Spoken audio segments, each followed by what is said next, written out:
Did you tune into this episode because you're a current or an aspiring social media influencer?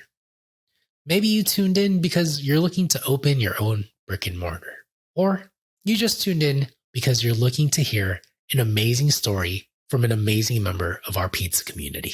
Today, you are in for a treat. Our guest, Shealyn Coniglio, talks about her origin story as to how she became a quote-unquote influencer, a term she's not too big of a fan of. She also talks about how to manage and get brand partnerships and shares her experience on how she built her brick and mortar, including how much it costs. This is going to be a fun one. Welcome back to the show, everyone. I have an amazing guest for y'all today, Shealyn Coniglio. Welcome to the show. How you doing? I'm good. Good. How are you? Good. Thank you. We do this one question here on the show, and I ask every guest. There's no right or wrong answer. It's just a fun little question to kick things off. What's good, dough? Oh, where do I begin? A little busy these days between opening a restaurant, being technically 9 months pregnant now. Life is interesting, but overall, everything's good. Can't complain. I'm very thankful for all the reasons that I'm so tired and stressed at the moment. But yeah, you know what I'm going through. Even more so, you have a newborn, so it's you can feel me. I don't know how you feel being actually pregnant. I witnessed my wife going through it all, but I definitely have some understanding. Not a lot of it. Yeah. I wanted to take this opportunity to really just talk to you and get a bit of your origin story, if that's okay. How did you get into the world of pizza? It's always an interesting question for me because it started kind of as a joke. I think in 2005, 2006, I just would go around taking pictures with pizza, very cutesy. I had just gotten out of a relationship and I was like, I don't need a man. I got pizza, traveling and just being a nerd. This is early Facebook. So I had a Facebook album of just me and pizza. And it just turned into this thing where everybody, my name was synonymous with pizza after that. People would tag me, usually the same post, a million times on anything that's pizza related. And this is back in the day where it was way harder to find pizza clothing and jewelry and everything like that. So my friend Lynn would make me dresses, and I dressed like a cartoon character. I mean, I still do to this day, and people comment on that because I literally have no normal clothes. It's mostly pizza, and if it's not, it's just some weird movie-related item that I own. So it just turned into my whole life. And I got my first pizza tattoo, I think in 2012. And my parents, I had other tattoos, but they were horrified. Flash forward to now, and I have 3 other pizza tattoos. What was the first one? Why do you... It's my I Pizza New York that's on my arm. Oh, that's so cool. Of course, my parents are like, oh, no. I got it because I had just moved to New York the first time, kept bouncing back and forth between California and New York because California is where I'm from originally.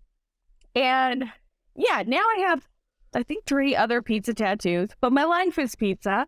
I would say between my cutesy little love for pizza and my pizza tattoos, my parents being horrified. And then I worked in restaurants, and I thought, why am I not working at pizzerias? It's such a happy food. It's such a, it's a love of mine. So I started managing pizzerias and catering and special events in LA. That brought me to Pizza Expo, where I met Nino Coniglio. Didn't like him at first at all. He's rather abrasive. And I'm very California, laid back.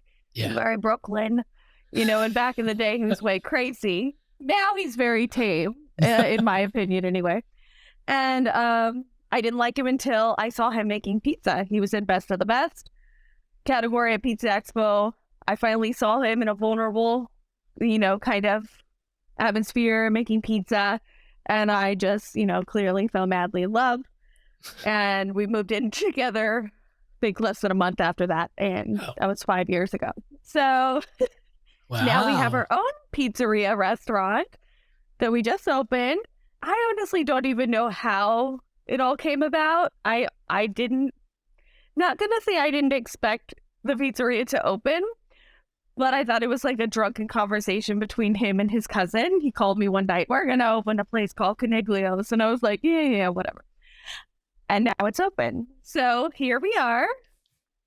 I'm very pregnant, 36 weeks, and our pizzeria has been open for 2 months. 2 months now. So Wow. yeah, pizza is officially my life now. So it went from being just kind of a joke to a very real restaurant. So now I feel better, like I've legitimized myself or something. Right. It wasn't serious. It wasn't a serious career path up until you got that drunken call from Nino. Well, because I would always get asked, like, well, what do you do in pizza? And it's such a weird, trying to say influencer. What does that really mean? I was recently on Hulu's Best in Dough as a pizza influencer, and it's like, what is that really? Am I influencing people what kind of pizza to eat, or, so it was just more like I wear goofy pizza stuff. I collect pizza art, pizza toys, but it never really had a, tangible title. So now I can say restaurant owner. It's official. Prior to restaurant owner, if you had to eliminate the word pizza influencer, what name would you have given yourself? Oh my goodness. That's a hard one. I mean, I used to just say waitress all the time. Like, I wouldn't even have put myself in a pizza category, because then you get asked, well, are you a chef? You do that, going back to, I mentioned the Hulu's Best of Dough. When they contacted me to be on there, I was like, no, I'm not a chef. I make goofy pizzas. I put doll heads on pizzas, like most of my pizzas are inedible. I'm not trying to be a chef. That's my husband. If you want a chef, have him on the show. And they're like, oh, no, you'll be fine. I get there. I'm like, no, this is the scariest thing of my life. I see an actual, kitchen. I was very clear with them that I'm not a cook. And then they make me cook. So, it was fun. It was an experience. It looked like a fun experience. And I'm sure, I'm sure you had a blast doing it. It looked like you did. I don't know. I'd probably do it again now because I have an idea of it. Not that I would win. I usually go on TV and lose. Like, that's my MO now. Between Jay Leno and this one. It was fun. It was interesting, but still traumatized. I'm still recovering from it. I can imagine it being difficult being the first group to be a part of that show. It was never in existence. So you don't really have an understanding of what they're going to ask of you. Imagine the first contestants of the first season of Chopped on the Food Network. Mm-hmm. They probably were like, what the hell? All of this is happening, the time, all of that. Completely.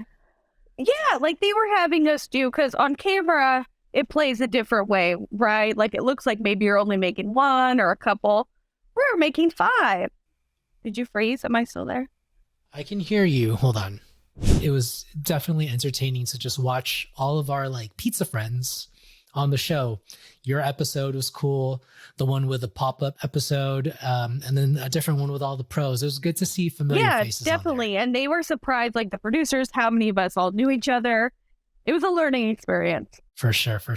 Being involved in the pizza the way you and Nino are definitely has its perks, right? And I think one thing that was super cool is when you and Nino got married, you all had a pizza sponsored wedding, would you say? Yes. Well, it was such a tricky time, it was during COVID, right? So we'd met at the Pizza Expo, we got engaged at the Pizza Expo, and then we were supposed to get married at the Pizza Expo, but Pizza Expo didn't happen that year. So we moved our wedding once, but it was still a thing. So we moved it again, and we were like, should we cancel it?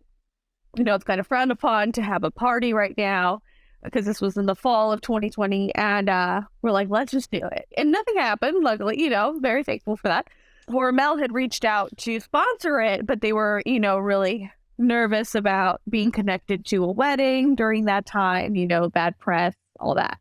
A week before it happened, they're like, let's do it. We're going to do a pepperoni fountain. We're going to send you merch. We're going to do this and this. And this is a week before. We had a beautiful classic wedding, but then ended up in the church gym, like for a reception. So it was very us. It was very like that. Like I said, the pepperoni fountain, it was like mozzarella cheese with pepperonis. Everybody got a bag of pepperonis. They had this great artist, Tisha Cherry, carve us into this pizza, literally our faces. And it is the cutest thing. I have it hanging in our bedroom. So I was very thankful, but it was just so random. I mean, it was perfect for us, right? Like, he's the world pizza champ, and I'm, me, who a pizza lady. And yeah, so it ended up being like so perfect, and I'm so happy it all came together. It all worked out, and I'm very thankful. And we forever have like a cool Food Beast video of our little wedding. So it was perfect. I couldn't imagine it any other way. Cool. Pepperoni sponsored. Hey, just the fact that everyone got a to-go pack. And this is also when it was like hard to find those pepperonis. I don't know if you remember that, the cup of crisp. And there was like a whole thing. Yeah. And we're giving them away at a wedding. So like Hormel was like, don't advertise that. Like, we're going to look so, like they're such a proper company. Yeah. I'm like, what? I can't stop guests from posting photos, like, what am I going to do? Right, but, it's always, you got to be politically correct in every way. Days on social media. Politically correct and can't share your pepperoni. Even with pepperoni. That's funny. Yeah. Don't share your pepperoni giveaway. It's so random. Maybe you can give some business advice to the aspiring or upcoming quote unquote influencer, whether they've made it as an influencer or not. But like, how do you establish these relationships with brands? With branding, I guess it would just, like, as cheesy as it sounds, like, be true to yourself. Like, people will reach out to you to go to their places or to represent their brand. Choose what you would want to do. Don't just like do whatever. If someone's going to pay you to do something or to post it, that's great. But it should still, at the end of the day, represent you, your beliefs, your culture, and just, I mean, most things that I've had kind of not fell into my lap by any means, but like came through knowing other people and just building relationships and being a decent person. Yeah, I would say just put yourself out there, be as weird as you want to be. Like I said, I put doll heads on pizza, so like I can't be trusted. But yeah, have fun with it. It's pizza. Like, come on. People tend to just really like overcomplicate it. I understand there's a lot that goes into it. I'm not saying pizza's easy by any means, but there's always a reason to celebrate pizza. There's always something to smile about. Post about that. Don't be negative. Like, enough of that in the world. So beautifully said. Brands pick you because of you, right? If they feel that you will represent their brand well, if you're about what they're about, then it's a foundation for a good relationship. And if that brand doesn't want to work with you, just keep being you, and maybe a different one will. Definitely. Or make your own brand. Because I've had in the past where somebody was like, hey, you shouldn't post about, like, I posted a photo from my bachelorette party. It was not a bad photo by any means, but it was frowned upon by certain brands. And I was like, ew, like, you're going to judge me on that? Like, what's wrong with you? So from then on, I knew, just do whatever you want. Be yourself, like, some people are going to like it. Some people aren't. But overall, be a good person. That's what my mom was always saying. So, and then things will all work out in the end, right? You'll have a restaurant. 2 good things in the pizza world: get brand partnerships, open a restaurant. That is the trajectory of life. Which I was like, no, I never want to do that, because I worked in restaurants for so long that I know like how hard it is to be a restaurant owner. And now I'm experiencing it obviously firsthand. And it's just such a difference, but it's also like something that you're so proud of. But it's hard, like finding help or maybe figuring out your product cost. Our whole issue right now is just everything's expensive, and we are trying to have our prices be low and affordable, but we're realizing we got to raise our prices. And how do you do that, without coming off as, everyone has in their mind, pizza should be cheap. And you're like, no, not at all. Like, there's so much that goes into pizza. Like, dough takes time, and there's a lot of labor and all this. And so we're realizing a lot of that now. And it's a learning experience. It'll all work out. What's a large cheese pizza right now for you? Just 20. out of curiosity. Yeah. $20. Yeah. And that's Okay. an 18 to 20 inch. Oh, wow. Yeah. So that's really affordable. I mean, but we're going off the New York kind of standard where Nino has his other pizzerias where people don't want to pay a lot in New York. Like, New York's expensive, but people don't want to pay for pizza. Like the whole pizza principle where a slice of cheese should be, or a plain slice. Can't say slice of cheese. People get a plain slice should be a swipe on the subway, and they don't want to pay more than that. But then you go to Vegas and a slice of cheese is $5-6. You know, it's like in the most expensive place, people don't want to pay for that. So we were kind of using a lot of the same price points, but it's just times are different right now. So you have to raise them, unfortunately. And yeah, just figuring out like labor and everything and finding good employees. It's always hard. So it's all a learning experience. In Nino's restaurant inside the city, are his purveyors giving him a lower price because of the location? Maybe because more supplies and ingredients are being pushed in the area? Or do you find that the prices are about the same for either restaurant? Well, we're actually able to use a lot of the same distributors. They're all good friends of ours and everything. So we are getting like the best deal. It's just over time, prices have just gone up. I don't know. We'll see what happens. Cheese is delicious, so I understand why it'd be expensive, but yeah. I feel that. Charge us as much as you want. We will still keep eating it. So you're dealing with like increasing prices and you're pregnant. How the heck are you? And a build out, I'm sure. How are you able to keep it all together? That seems like a lot for anyone, not just a pregnant person. I know. I try and remind myself, I'm like, whether you want to or not, you have a lot of emotions going on when you're pregnant, a lot of hormones, and you're just exhausted. Like, I get it now, you know, I have a lot of sympathy now for pregnant women. And, you know, sometimes I'll want to like scream at somebody, but I'll pause and be like, okay, don't do that. Like I said, at the end of the day, it's pizza. Like, if people can't see that, like, life, it doesn't have to be that hard. And, you know, we can all celebrate and have a great pizza. Like, I don't know. It's just my biggest problem is, okay, when Nino, the drunken phone call with him and his cousin that we're opening this restaurant, happened in January. So I wasn't pregnant yet. And I'm like, okay, you know, no problem. I'll be the GM. You know, I have experience in management. Yada, yada. Flash forward to when we actually opened, I was already 7.5 months pregnant at the time. So, you know, sooner or later, you're not going to be able to be there 60 hours a week. I mean, I'm still there 50 hours a week right now, and I'm about 3 weeks out from my due date. So it's different. What he tells everyone is, I figured out the expo system. I'm the only one that can do it. So I'm trying to train people in this limited amount of time. And certain things, you know, normally I'm lifting everything I'm doing, and you just can't. Like, you have to remind yourself, like, take it easy, sit down. People love to tell me to sit down. I'm like, when? Like, how am I going to sit down? I'm working. Like, what do you want me to do where I could sit, you know? But overall, like, I'm very thankful. It's really opened my eyes and like tested me and my strength. And I think it'll make for a good story for Penny that, you know, I've got some good photos of me working the line and, you know, my growing belly. And I'll be like, you know, I was really cool back in the day. All right. I was on TV. She'll be like, sure, mom. like, yeah. Yeah. Whatever. Yeah. What's a TV, mom? Yeah, right? Won't even be around. It's already like that. Like, what's cable? You know, like, it's like, I mean, I think I'll actually get some days off once I give birth. So that's something I'm looking forward to, is a little time off with my child. So, but she's going to grow up at the place. She's going to be at the pizzeria every day. When did you find out you were pregnant? When was pizza? It was like the month after Pizza Expo, because, yeah, and it was, of course, we had decided to open this restaurant. And so we were like, okay, are we moving? You know, and I thought, okay, this would be a terrible time to get pregnant. And then here we are.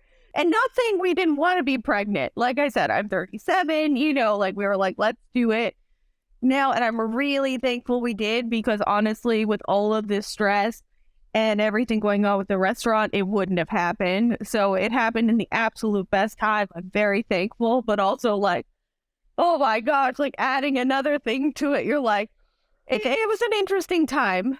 How are you on time? Because I know I had initially told you about 45 minutes to an hour, and we had that little freeze up earlier.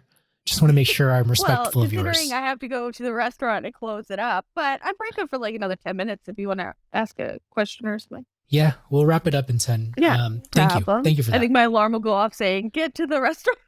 I don't want that. My goal is to end it before that happens. I don't want you rushing at all. The best part is why I want to go in is one of my employees, he's an older guy, and he needed a head shaver, and he had gone to Walmart, CVS, couldn't find it. And so I ordered him one on Amazon. And so I'm going to go see if it arrived and take it to him. So he'll be excited and able to shave his head. That's nice.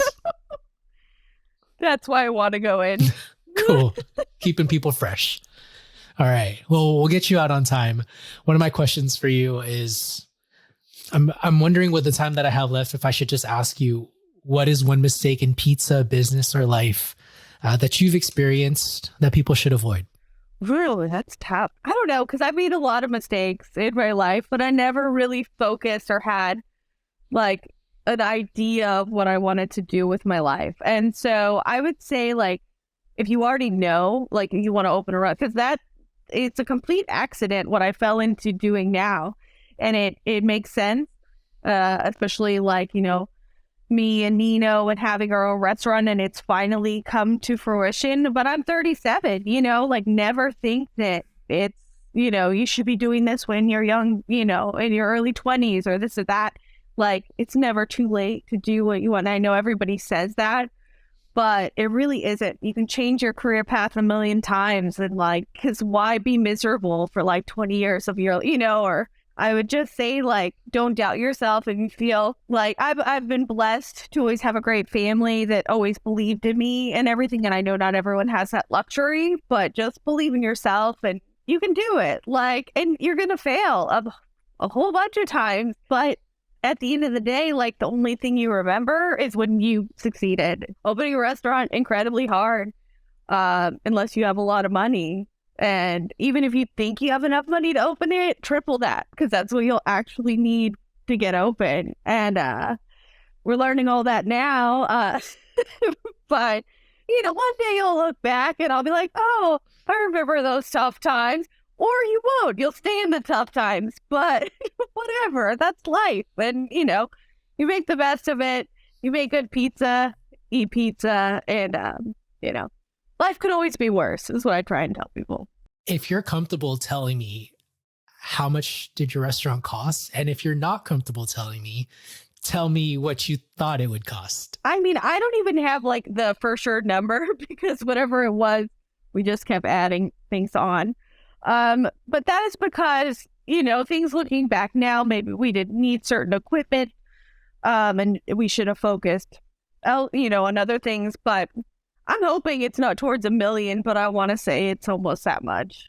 Like, I don't want to crush anyone's dream. A friend of mine, Alex, say the same thing about, he opened a place in LA and he said, you need about $1 million. So you can do it a lot cheaper. I think originally, you know, it was like, oh, it's just going to be like $100,000 or $200,000, but it's upwards of, I'd say, $500,000. And it's crazy how quickly that money goes away. I think the rule is always make money at like 2 years or something. Like, it's not immediate. I never expected that, but you just want to be able to pay people fair wages and everyone be happy. And there's options for doing, like, not just investing, but like you don't have to give points to people to own part of your business anymore. Like, they can just strictly invest and get a return. So there's ways to open your own place. Like, I wouldn't shut down someone's dreams of it. If you want to open your own restaurant, you go for it. And even though you're going to be expecting your money back in a delayed time, like, you're going to have fun doing it, as Shealyn is explaining here. Like, you're doing all these good things and you're working with pizza. It sounds like a great time. Get into it for the right reason. Don't get into it to make money. It's a restaurant, you know. Get into it because you like people. You want to serve people. You want to give them the best product and best experience. Beautifully said. Well, congratulations on having a baby, being pregnant. And opening your restaurant. Gosh, I'm amazed by what you've been able to do these last few months. Thank you. Yo, good stuff. Good stuff. Try and remind myself that when I'm exhausted at the end of the day, I'm like, it's all worth it, right? Like that's what you gotta tell yourself. My little For a penny. penny. Yeah. A final question for you. What do you want to leave the audience with today? I mean, if people don't pick up on it, I am a total nerd and goofball, and I would say just have fun with life, man. Like life could always be so much worse. Like whatever you think is your worst day, and then think about it, people have it way worse. So enjoy it. Don't take pizza too seriously. Like have some fun. Eat crappy pizza sometimes, and experiment and put whatever you want on it, and just I don't know, have fun with life. Enjoy it. You're gonna have to send me your doll head pizza so I can see it for myself. It's because I did the Freddy Krueger's Nightmare on Elm Street Soul Pizza, so I put doll heads on the meatballs, and it was so terrible looking. But honestly, when I went on the show, I was like, I literally put doll heads on pizza. Like, why would you put me on a cooking show? But they did. Thank you for your time, Shealyn. No, my pleasure. My pleasure. There you have it. Our conversation with Shealyn Brand Coniglio. This episode was recorded earlier this year, so you may or may not know already, she gave birth, and you should go greet her and Penny. Tell her what's good, dough. All the special links are in the show notes, including how to reach her. So go say hi. Also, I am hard at work with my team, trying to create the very best podcast. I would, though, love your help. I'm trying to grow this podcast, and in order to do that, I'd appreciate it if you would review the show, subscribe to it, and share it with a friend or to social media. It costs you absolutely nothing to do that, but it helps grow the show so much and has a direct impact when it comes to growth and future sponsorships. Thank you so much for doing that in advance. I appreciate you. I love you. Till next time. Peace.